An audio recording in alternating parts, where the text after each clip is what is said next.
Welcome to today's anatomy question. I'm Lizzie Lassiter, and filming with us today is the great Mary Richards. Hi, Mary. Hi, Lizzie. Every time I And hear you say great, all I can think of is great big pain in the you know what. no, the great Mary Richards. I love studying with you over the years. I've learned so much, and I love your big brain. And I always think of that book, The Great Brain. Oh. And I love how generously you share your experience with us, your knowledge with us, and you have an ability to dumb it down for us because you could just be throwing anatomy and kinesiology at us, but instead you give us bite-sized pieces. What we're talking about today is pelvic integration, and Mary has promised to teach us a single exercise to power the deep core, which I'm very much looking forward to. I feel a sense of disintegration in my deep core since my twin pregnancy and cesarean birth. What we're building towards, what we're creating together right now, as you watch this, is a class, an online course called Experiential Anatomy Yoga Therapeutics. Comment below. Personally see every single comment on my YouTube channel. So let me know if you've taken experiential anatomy, if you liked that original course. This is kind of the 2.0 of that. And I will include the link below to jump on the wait list for that yoga therapeutics course. It's designed for teachers and serious students. And if you're on the wait list, you're going to get the early bird pricing and some bonuses and treats we haven't even made up yet that are all coming your way. So, Mary, talk to us. Number one, what is pelvic integration? What do you mean by that? And what is the exercise that you're going to teach us today? Okay, so the pelvis is everything. Okay. And it's the center of gravity, it's the seat of locomotion, it's a huge site of energetic movement and transfer. Okay, so the pelvis is it's the basin of the body. And a lot of us are disorganized in what's called the intrinsic core stabilization system. So the deep, deep tissues of the trunk and in particular, specifically the pelvis and the pelvic floor. And especially for those of us that have had vaginal births, that have had periods, that have had cesarean births,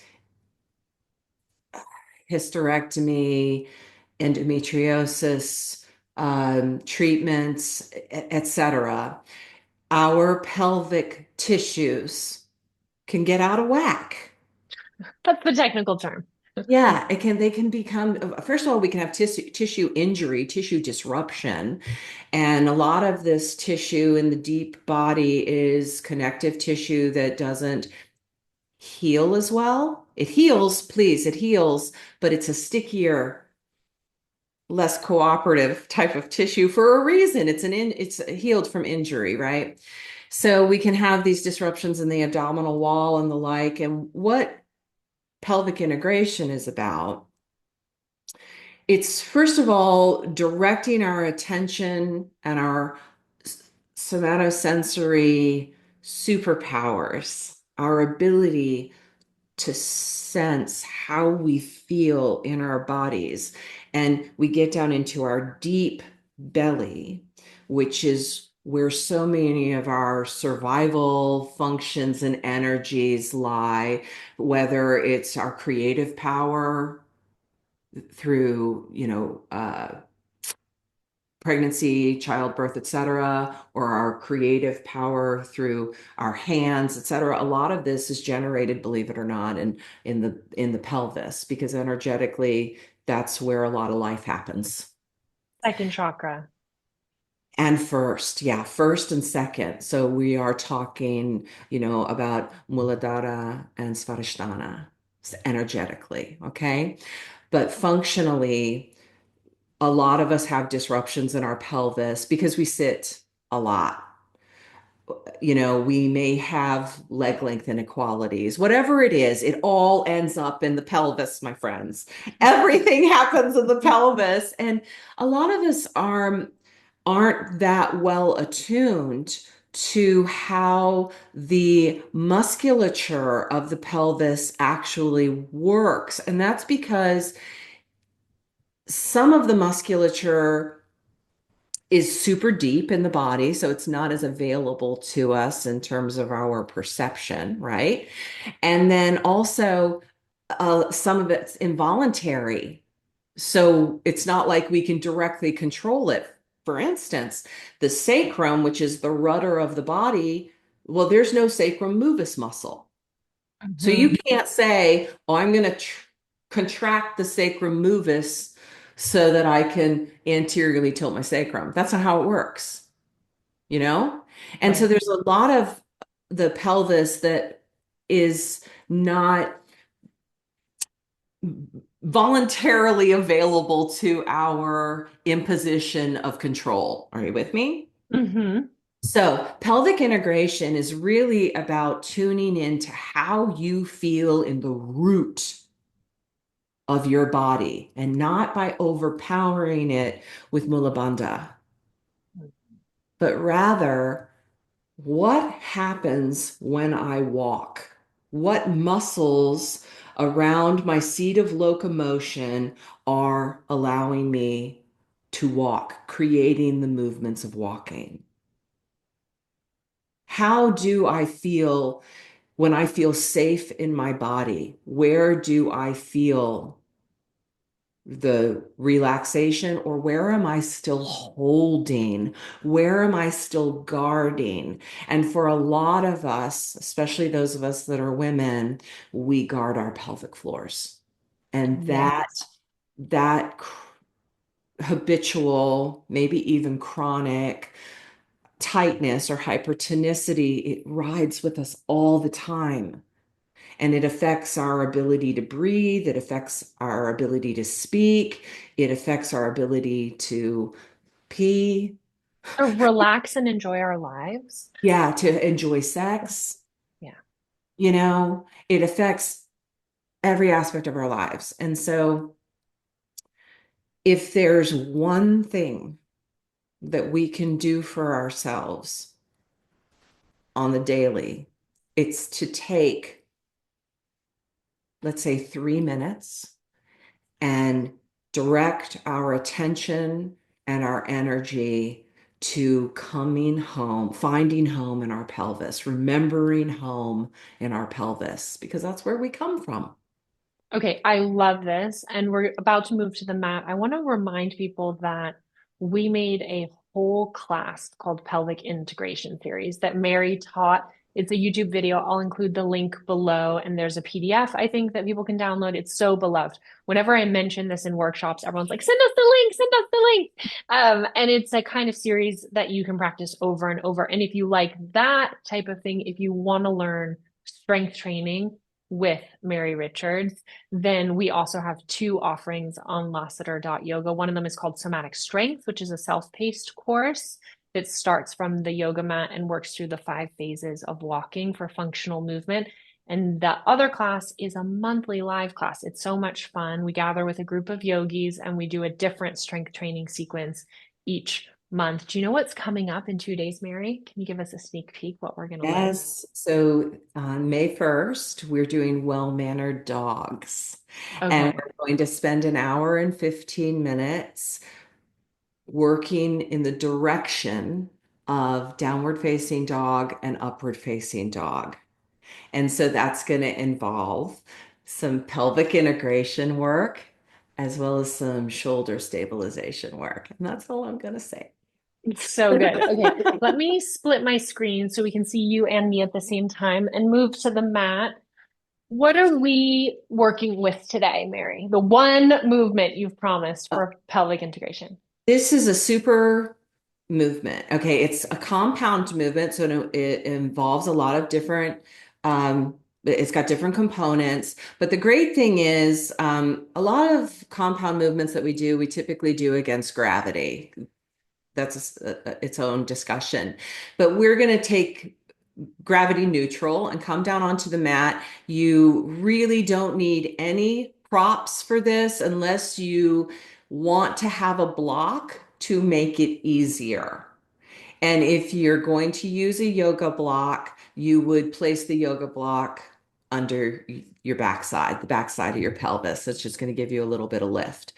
But we're basically bringing together all of the muscles of what we commonly call the core. So we're going to do core and more, though. We're going to use our glutes, our hamstrings, our calves, our QLs, transversus abdominis, the uh, pelvic floor, etc. Just lots of muscles get to come to this movement party.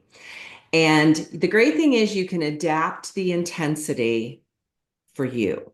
So again, you can put a block under your pelvis to make what's to come easier. You can take hold of the long edges of your mat, get a grip, a literal grip on your mat and pull it down towards your feet. That's going to help you out. Um, and so I just want you to know you have these options. But we start in basically Setubandha position. So bridge pose position, resting comfortably on the mat, arms long by the sides of the body. If it's possible for you, you either press the palms of the hands down into the mat or you make fists with the hands and you press down through the little finger sides of the wrists. Place your feet comfortably close to your bum, but not in too tight. I don't want you to feel pressure in your knees. Just you can stand on your feet, and your feet are hip width apart. And then you're going to inhale and lift your hips to a height that's comfortable and sustainable for you. And you're going to stay there. Stay there. Nothing changes. Just holding the pelvis up against the force of gravity. You feel your glutes and the backs of your thighs working and your low back, Lizzie?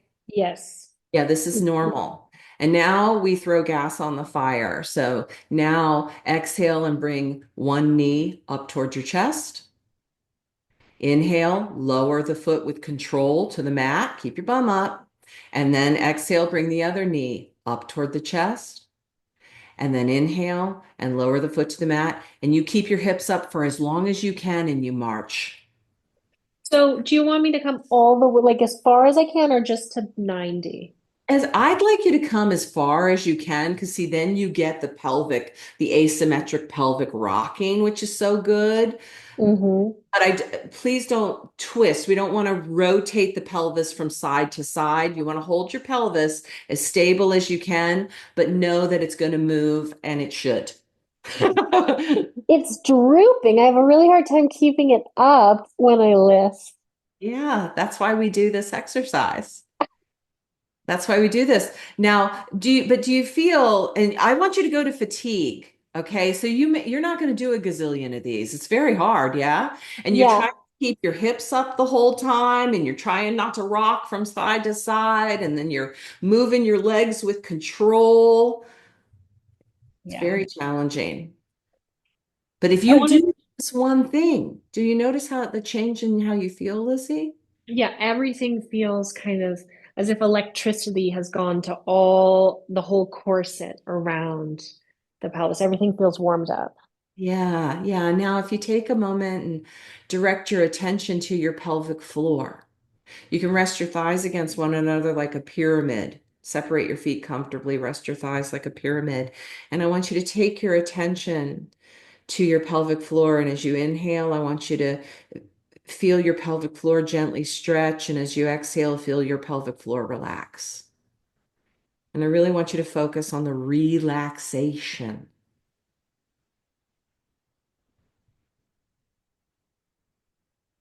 And I want you to notice, are you more aware of your pelvic floor now? Yeah.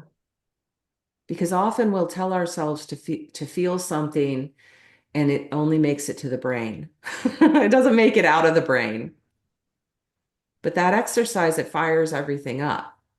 Now, if you're really saucy, you can do this where you lift only when you lift your hips, you use one leg and bring the other knee up.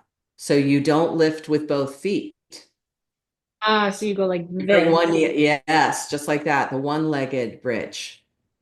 And that adds a layer of difficulty. Remind me of the breathing. So I'm inhaling up. I inhale up because my belly's open, and then I exhale down. Yeah. So this is going to get more of your glutes.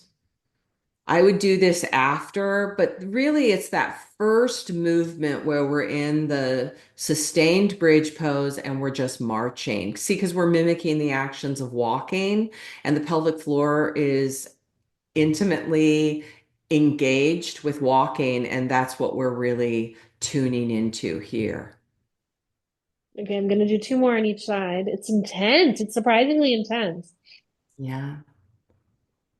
It's such a powerful region of the body. It likes intensity.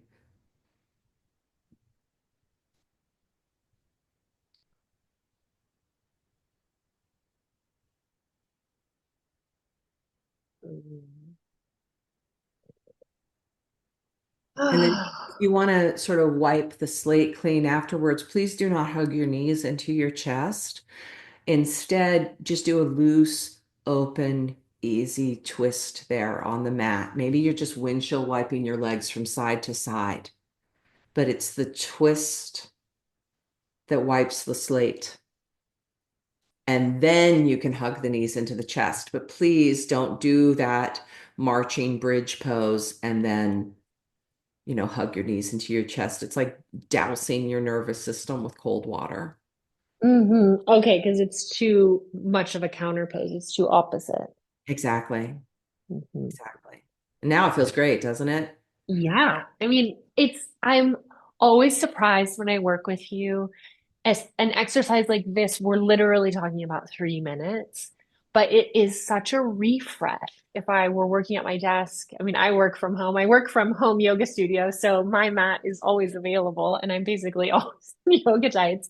So it's like I could do this in between emails, basically. Exactly. And this is something we get so caught up in, especially if we have any sort of chronic pain or, dysrhythmia in the body, is we have this idea, I think, that I have to do all of my exercises at once. It doesn't count unless everything is done.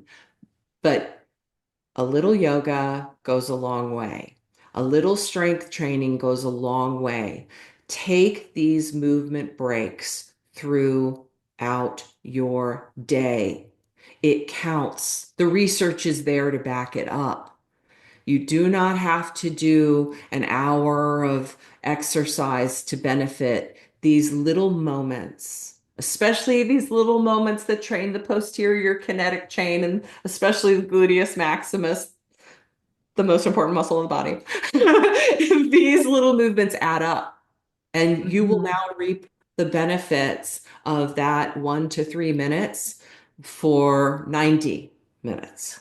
I love that. And what it helps me think of is I know in the mornings, especially on like weekends when I have less structure, then I tend to like push it. I push off starting my practice because I think I need to do an hour of practice. Like, the mountain, it keeps getting bigger and bigger. And so then I keep pushing off the starting. But if I thought, oh, I'm just going to do like 10 minutes, the bite-size approach is more approachable. Exactly. And we don't benefit from yoga, from asana, unless we do it, Unfortunately. right? And the thing is, we're so trapped by the beliefs that we're not enough. It's not enough if I just do one asana. It is enough. Hmm. I like You're this so enough. much. What you do is enough. And it's enough.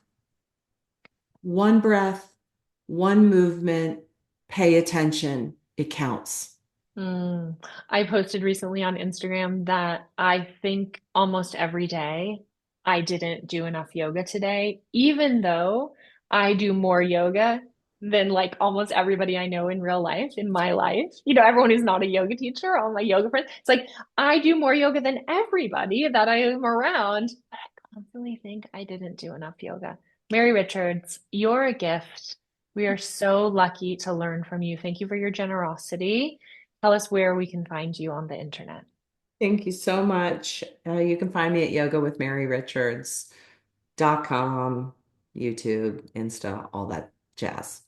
Okay, and we hope you will jump on the wait list for our experiential anatomy yoga therapeutics class. Thank you so much.